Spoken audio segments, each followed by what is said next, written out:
Макс любит погорячее.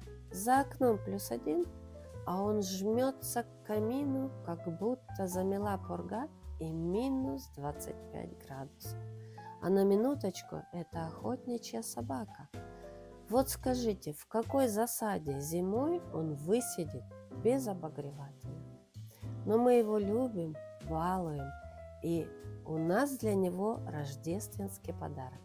Вот такой новый ошейник, натуральная кожа с клепками.